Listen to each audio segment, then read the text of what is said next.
I've been asked to be here today because of a viral video. A video of me being wrongfully arrested and assaulted by a member of the New York City Police Department for legally playing music in the subway. I even got the officer to read the law detailing my rights, but to this day, the city still lacks accountability with my case. It's not the worst thing in the world. There are obviously a lot of horrible things going on in the world today. The video, it captured a lot of attention, mainly because it so clearly shows an abuse of power trying to prevent freedom of expression. Abuses of power have been around, as far as we can tell, for pretty much ever. They make their way into our smallest personal interactions on up to our largest institutions. But now we have the internet and video cameras in our pockets, and our growing global community is uncovering these abuses like never before.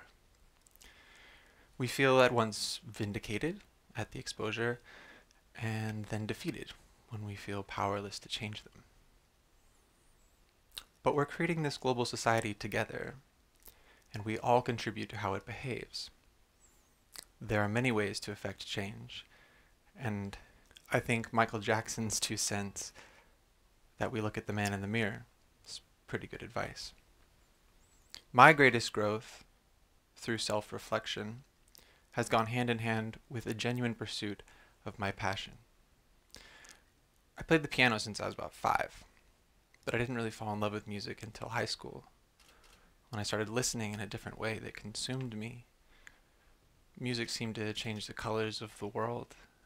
I started having feelings that I couldn't access any other way but by playing or listening. It inspired me to start singing and write songs, and eventually I decided to pursue a life of music. There was a part of me that fantasized about being an idolized rock star. But for some reason I was able to take to heart the sentiment that money and fame are not what make people happy.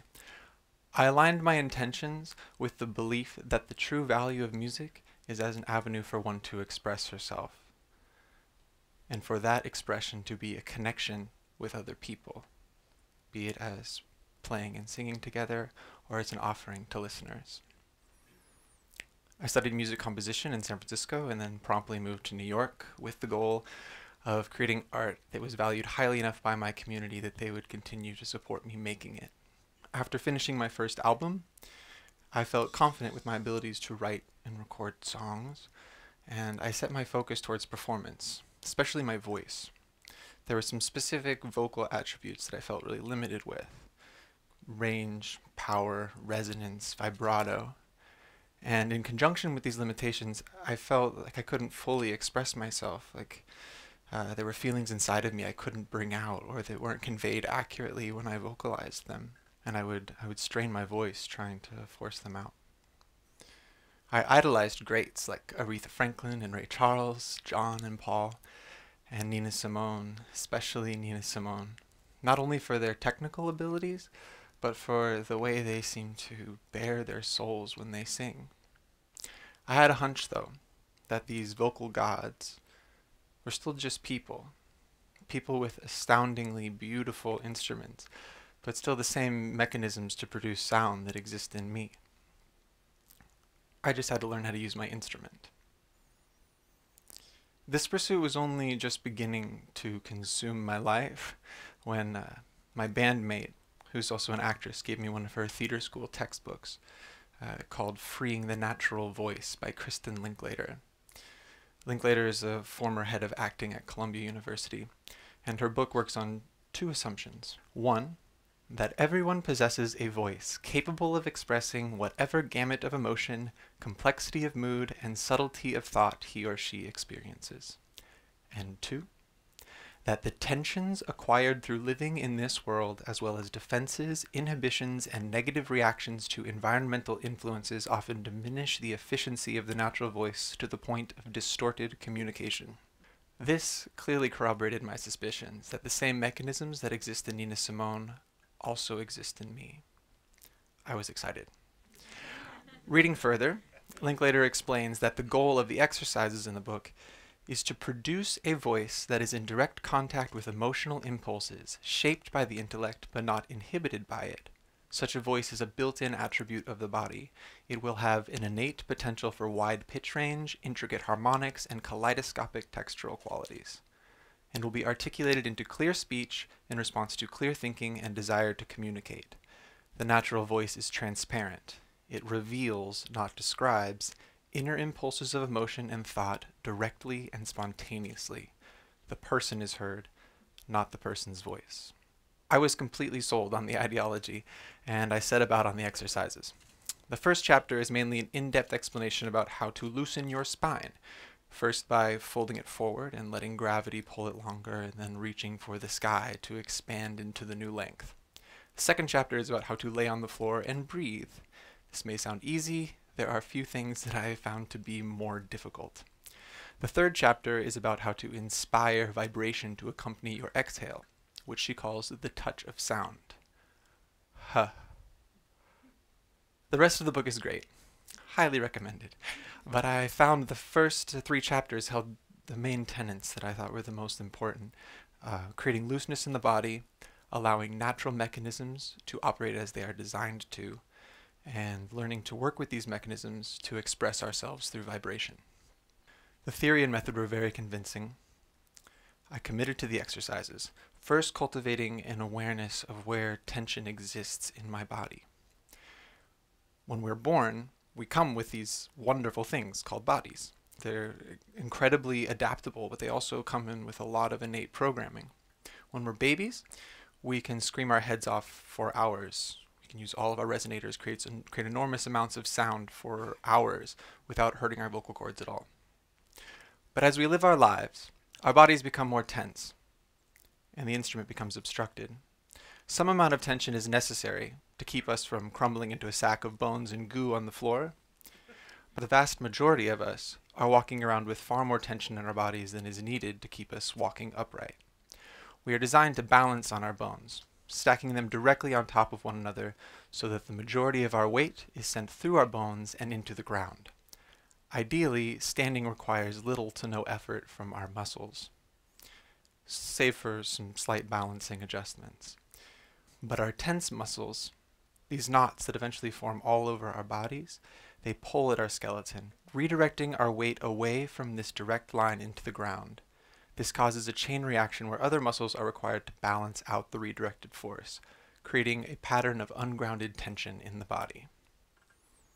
It has become clear to me that some of this ungrounded tension that exists in all of our bodies is a direct result of our desire to control the way in which we are perceived by other people.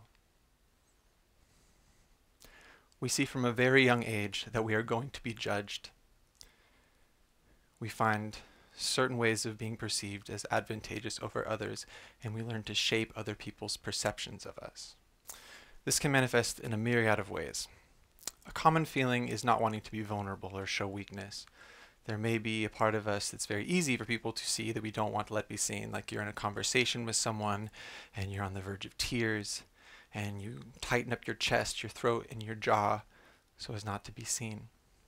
Other times we choose to be weaker, choosing smaller voices so we don't seem too powerful or assertive.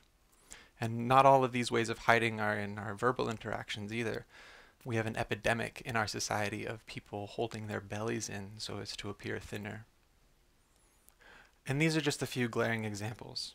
Mostly the ways we hide are more subtle. I think they're happening all the time, though we're usually unaware of them. As we continually close off areas of our body, though, these tension patterns become ingrained and a part of who we are in our everyday lives. Eventually, we forget what it's like to live in relaxed bodies.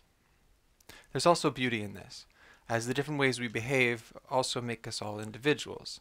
But I think when it manifests as restricting authentic responses from other people, it can get in the way of the lives that we want to live. And facing our fears, overcoming them, doesn't make us any less who we are. Quite the opposite. At least that's what I found as I started to dig into this work. I'd been a pretty cerebral person for most of my life, and as I started to tune into my physical experience, I started to realize how neglectful I'd been. The body can show you so much when you listen. I started becoming aware of what I believe to be unnecessary tension in my feet, in my hips, in my hands, in my belly, in my chest, in my shoulders, in my throat, in my jaw, in my tongue, in my face.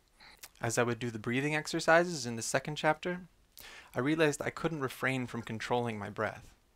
The idea is that you lay on the floor as relaxed as possible, and on an inhale, your diaphragm is the only active muscle, pulling air in, and on an exhale, everything relaxes. I understood the mechanics, I just couldn't give in to them. There are parts of me that I closed off a long time ago, and the subconscious controlling of my breath is necessary to keep these parts of me hidden. I have created a censored version of myself. It is not only what I won't let other people see, it is what I won't even let myself see. This too, though, is not uncommon. Very few adults have free breath. Monks spend their entire lives working to attain it. Beginning to see what a huge task I had before me, I started spending as much of my time as possible with this work. During the day, I would do these exercises, as well as yoga and meditation, while still practicing piano and singing. And at night, I would go into the subway and play and sing songs. I've lived very frugally, and I've been able to sustain this for years. It's been hard at times, but my desire to express my truth and my belief that my goals are reachable have kept me going. The meditative work was very helpful, but I realized I couldn't just lay on the floor and have my issues go away. That while this tension manifests physically, these patterns exist because I've imprinted them through the way that I've behaved. Freeing my voice means changing who I am. A huge part of this work, and perhaps the most transformative, became facing fears. I needed to be vulnerable, show myself uncensored to other people. I'd been a big believer in honesty for a while, but I started becoming aware of a new level of openness, bringing a heightened dedication to transparency with my friends, family, and lovers. It's been hard, especially with people who know me well and have expectations for the way that I'm going to behave. Seeing me lay my cards on the table at times when they're used to maybe a clever game of poker, they might think, okay, what's your angle? But after time, my intentions have become clear and it's absolutely enriched my relationships. And this dedication to transparency didn't stop with people that were close to me. I had to be open with strangers as well. Playing in the subway every night, going out there and making myself vulnerable in front of thousands of strangers over and over, this has truly changed me. One thing I noticed early on is that in some ways when I sing, I'm actually covering up my blocks, hiding on top of hiding. So what I'm actually doing a lot of the time is trying to sound like some idea of what good singing is. Our society has great expectations for what it means to be able to sing. I hear people tell me all the time they can't sing. A lot of times someone told them that when they were young and they've believed it ever since. I find this to be extremely traumatic. I'm a huge believer of the proverb from Zimbabwe, if you can talk, you can sing. If you can walk, you can dance. So I know not to overthink it, that whatever I'm doing out there, however I'm expressing myself, it's still an expression of me. How am I not myself? But I still wanted to get through these blocks, dismantle the inauthenticity. I found that a part of the way that I express emotion when I sing is trying to sound like someone going through the things I was singing about. But that's an act. I redirected this intention, working to actually have the feelings I was singing about, and if I couldn't do that, just sing about whatever I was feeling, and even express just the feelings of failure that I was feeling in that moment. My goal isn't to be perceived in any specific way, just to express myself honestly and let other people make whatever judgments they're inclined to. This led me to focusing on how it feels to sing as opposed to how it sounds. When you're judging how you sound, you're technically in the past, processing information about something that's already happened and running it through cultural constructs in your brain, trying to meet some arbitrary idea of what is good. But if you focus on how the vibrations feel coming out of your body, the system that is judging right and wrong, i.e. what feels good or bad, is an innate system that is present with what's happening in the moment, just feeling feelings and letting them vibrate out. I concentrated on relaxing and letting my voice out with as little tension as possible. As I was imposing less control, the sounds coming out of me became a little stranger. I got self-conscious, and it became clear to me how concerned I am with being perceived as talented. Unable to simply focus on communicating my song honestly, I would have strong impulses to control, clearly out of fear of judgment. This is extremely common and understandable. We all want to be respected, and being talented begets respect. And going out in front of a bunch of strangers and giving up control of what you sound like is pretty scary. I make some pretty weird noises out there sometimes. But I made this my practice, and what I found is that the more I would show my truth, the overall better response I would get from the crowd. I've definitely had some hecklers too, but overall the response has been extremely positive. I started receiving more praise, more applause, more money. People started writing me beautiful notes, staying longer, missing trains, even crying on the platform. It's been overwhelming and very beautiful. My experiences connecting with strangers through song on the platform have been the most precious in my life as a musician. To this day, I struggle with this work, but my body and being are changing. I'm more authentic and honest, empathetic and caring. I'm less afraid. The tension in my body is relaxing. I'm getting looser, more resonant. I measure over an inch taller than I did 3 years ago, and I just turned 31. I believe beautiful things are ahead of me, but I'm not beyond my blocks. Most of what I've done is become aware of what's holding me back. The idea of opening your heart is not a metaphor to me. I still have so much tension around my chest. There have been a few fleeting experiences deep in meditation where I've allowed vibrations into the very center of my heart, and I have never felt flesh so tender and feelings so pure and true. I wish that I could speak to you today from that place, but I am not that person yet. One of my biggest obstacles is a fear of looking a fool in front of other people. So it's somewhat ironic and fitting that the police officer who wrongfully arrested me was acting from that same fear. After reading the law that clearly stated that he was in the wrong, instead of acknowledging it, he used his power to control the situation so he wouldn't have to accept the embarrassment. Honestly, I have sympathy for him. To this day, even in situations when I'm surrounded by non-judgmental people who love me unconditionally, I still find myself holding myself back out of fear of looking a fool in front of them. But at least now I identify these moments as opportunities to grow. I think so many of the problems we see in the world stem from basic human fears. Yes, there are people that become power hungry, but I think this desire for power is a distortion of the need we all have for love and respect. Thirst for power is never satisfied because you never actually get what you want. In order to be a more peaceful species, we need to be inspiring that love and respect, not coercing it. But it's a difficult problem to tackle one's own fears.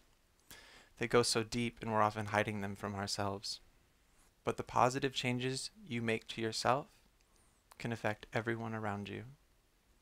For me, a place to start has been the voice. It's given me a physical understanding of how to work on these problems in real time. And I want to reiterate that these realizations came to me from chasing my dreams.